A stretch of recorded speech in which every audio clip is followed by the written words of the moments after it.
Welcome back to History Haze. Peer through the fog of 1925 Paris with me. The Great War is over, the city is a playground of jazz and excess, and looming over it all is a monument that, at the time, many Parisians absolutely detested, the Eiffel Tower. To the world, it was an icon. To the French government, it was a massive, rusting maintenance bill. But to one man, it was the greatest for sale sign in human history. His name was Victor Lustig, but the underworld knew him simply as the Count. Today, we're clearing the mist on the most audacious con ever recorded, the day a man sold the Eiffel Tower and then did it again. Victor Lustig wasn't your average street hustler. He was a polyglot who spoke 5 languages fluently, a master of ballroom dance, and a student of human psychology. He didn't steal money, he made you want to give it to him. He lived by a 10 commandments for con men, which included rules like be a patient listener and never look bored. By 1925, he had already fleeced half the passengers on the transatlantic luxury liners, but he wanted something bigger. He wanted a monument. The scam started with a simple newspaper clipping. Lustig read that the Eiffel Tower was in desperate need of repair and that the cost was astronomical. Some politicians were even jokingly suggesting it should just be torn down. In that moment of political haze, Lustig saw his opening. He wasn't just going to sell a tower, he was going to sell a secret. Lustig hired a master forger to create stationery from the Ministry of Posts and Telegraphs.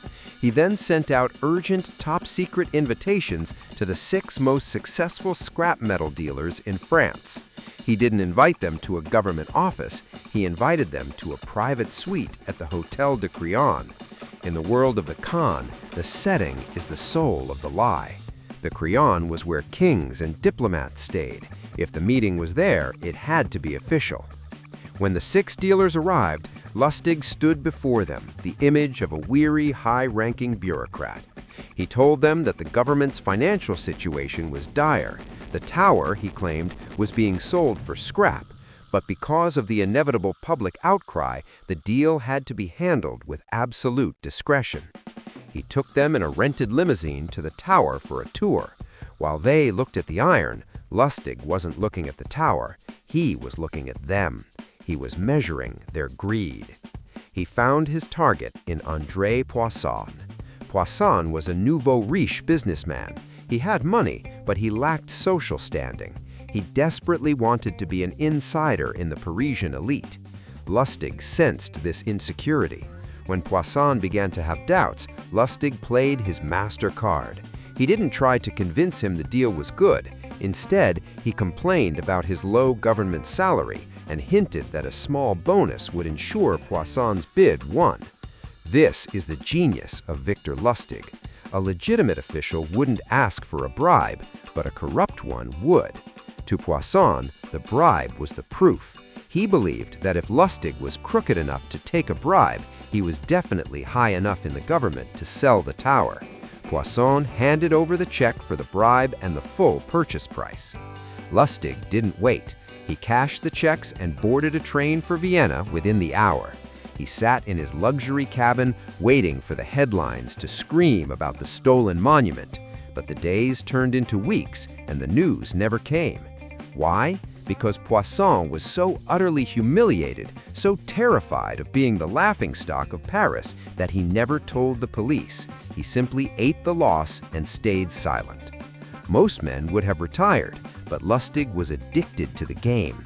6 months later, he returned to Paris. He used the exact same stationery, the exact same hotel, and the exact same pitch to a new group of dealers. He almost pulled it off a second time, but his new mark grew suspicious and went to the police. Lustig fled across the Atlantic, eventually ending up in the United States, where he would go on to con Al Capone himself. Victor Lustig died in Alcatraz in 1947. On his death certificate, his occupation was listed as apprentice salesman. It was the final joke from a man who spent his life proving that if you control the haze, you can own the world. Thanks for joining us on History Haze. If you want to see the Count's 10 Commandments for con men, let me know in the comments. Don't forget to subscribe to keep the mist at bay. See you in the next one.